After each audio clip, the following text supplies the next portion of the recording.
ये प्रश्नावली 1 से है और जिसमें से प्रश्न नंबर 3 का पहला बनने की आशंका है। ऐसे ही बनते हैं जैसे कि मैं बना रहा हूँ। पूरा मैंने बोर्ड एग्जाम पेपर से मिला करके बनाया है और उसमें से सबसे अच्छे क्वेश्चनों को छांट करके मैंने ये इस पर वीडियो अपलोड की है। उसको आप आराम से सॉल्व कर सकते हैं। जैसे कि दो संख्याओं का गुणनफल 1080 है और उनका HCF 6 है, तो LCM ज्ञात कीजिए। आप आराम से ज्ञात कर सकते हैं। जैसे कि हम जानते हैं, या तो आप ऐसे लिख सकते हो उसमें कि पहली संख्या इंटू दूसरी संख्या बराबर क्या होता है भाई, LCM इंटू HCF। ठीक है, अपने पास दे क्या रखा है, दो संख्याओं का गुणनफल कितना है 180, तो पहली और दूसरी संख्याओं का गुणनफल, ये सूत्र होता है। ठीक है, ये आप इसको ही शॉर्ट करना चाहो तो पहली और दूसरी संख्या का गुणा बराबर LCM इंटू HCF। ठीक है, तो इन दोनों का गुणा कितना दे रखा है 180, तो आप यहाँ लिख दोगे 180 बराबर LCM कितना है, LCM ज्ञात करना है, तो LCM को LCM रहने दो। HCF कितना है, HCF 6। LCM का HCF से गुणा हो रहा है तो ये गुणा की संख्या इधर किस में आ जाएगी, डिवाइड में किल, यहाँ क्या रह गया LCM। 6 का भाग दे दो इसमें, 6 × 6 बचे कितने 4, 6 × 8 = 48, 0, तो LCM कितना आया 180। यहाँ लिख दोगे, बताओ LCM 180 होगा। ठीक है, देख लेना। यहाँ देखो, जांच कर रहे हैं कि 7 × 11 × 13 + 13 भाज्य संख्या है। ऐसा सवाल दे रखा है। एक और है इसके साथ में, उसको भी आप कर सकते हो। ठीक है, इसको कैसे करेंगे, सबसे पहले हमें भाज्य संख्या याद होनी चाहिए। ठीक है, भाज्य संख्या किसे कहते हैं कि किसी भी संख्या में एक व स्वयं के अलावा यदि किसी अन्य संख्या का भाग जाता है तो उसे भाज्य संख्या कहते हैं। जैसे देखिए, भाज्य और अभाज्य। अभाज्य बता देता हूँ पहले। अभाज्य का मतलब होता है जैसे कि मैंने ली कोई संख्या 17 और उस 17 का 1 से गुणा हो, यानी 17 कोई संख्या हो गई और उसका गुणनखंड 1 आए। ठीक है, तो वो क्या होगी अभाज्य। यदि कोई संख्या मैंने ले ली जैसे कि 9 ले लो, कोई भी संख्या ले लो 12। ठीक है, तो इसके अभाज्य गुणनखंड करें तो 2 × 2 × कितना है 3। ठीक है क्या नहीं, तो ये संख्या है ना, इसके अलावा एक के अलावा कोई और संख्या अन्य संख्या आ जाए ना तो वो क्या होगी भाज्य संख्या होगी। ठीक है, तो आपको क्या करना है, गुणा के रूप में अब यदि किसी संख्या के साथ 1 आता है तो वो भाज्य संख्या होगी।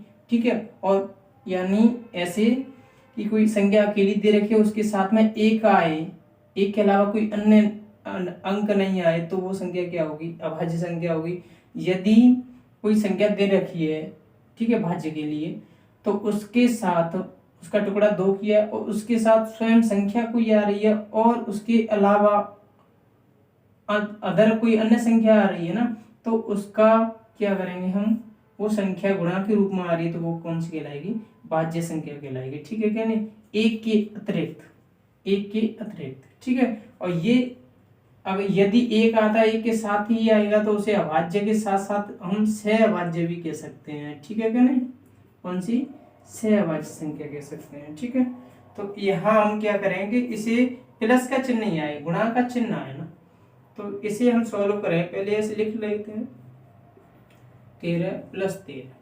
इसमें से देखिए ये हम 1 मान लेते हैं और इसे दूसरा संख्या है, तो यहाँ से हम कितना कॉमन ले रहे हैं भाई, 13 गुणा कितना बचा 7 गुणा यहाँ क्या 11, एक लिखना चाहो तो लिख सकते हो, प्लस यहाँ से भी कितना बचा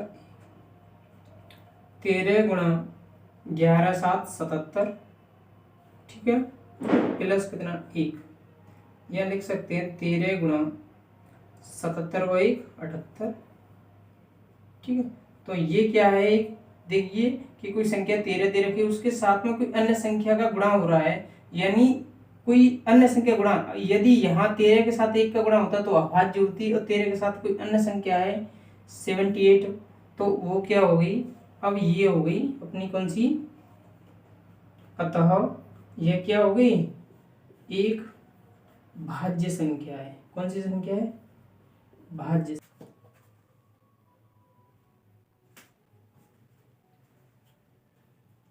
तो ये प्रश्न नंबर 3 का पहले का है, बिल्कुल ऐसे ही मैंने 10-8 सवाल करा दिए हैं।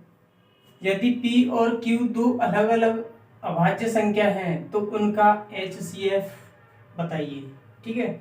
P और Q आप जानते हैं अभाज्य संख्याएं ज्ञात करनी है। अभाज्य संख्याओं के लिए एग्जाम्पल लेके देख लेते हैं पहले, ठीक है क्या नहीं।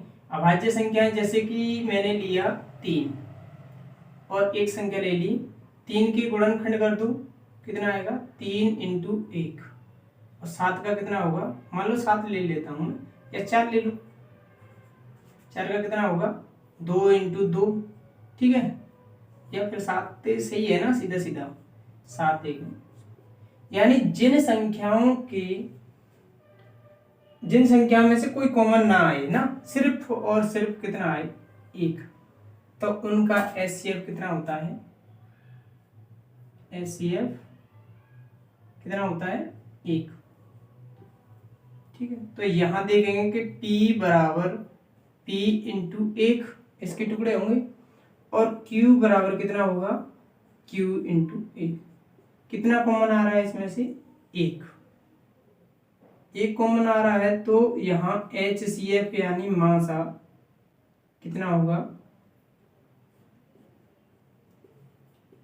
मासा का 1 होगा, ठीक है। कभी भी दो अभाज्य संख्याओं का मासा कोई कॉमन नहीं आ रहा है तो कितना होता है 1। अभाज्य संख्याओं का हमेशा 1 ही होता है बस, ठीक है। इसके साथ में अभाज्य के साथ एक सहअभाज्य दे दे, 2 सहअभाज्य संख्या, तो सहअभाज्य संख्याओं का मासा कितना होगा 1 ही होगा, ठीक है। नेक्स्ट देखें, दो परमेय संख्याओं का लासा और मासा बराबर है तो संख्याएं होनी चाहिए। देखिए भाई, दो संख्याओं का लासापा और मासापा बराबर है तो हम जानते हैं संख्याएं वो कैसी होंगी भाई, लासापा और मासापा तभी बराबर होगा जब संख्याएं बराबर होंगी, ठीक है क्या नहीं। कोई भी संख्या ले लो, मान लो मैंने 15 ले ली ना, 15 का कितना आएगा 3 × 5, फिर दोबारा से मैं 15 ले लूं दूसरी संख्या तो वो भी कितनी होगी 5, तो इनका HCF ज्ञात करेंगे तो कितना आएगा भाई 3 × 5 यानी 15 आएगा, और LCM भी कितना आएगा 3 × 5 बराबर कितना होगा 15। तो हमेशा संख्याएं कैसी होंगी, बराबर होनी चाहिए। कभी भी लासा और मासा बराबर है तो संख्या हमेशा बराबर होंगी, ये याद रखना। इतना नहीं करना है आपको, तो ओनली ये भरना है इसमें, ठीक है। तो क्या आएगा, बराबर होनी चाहिए।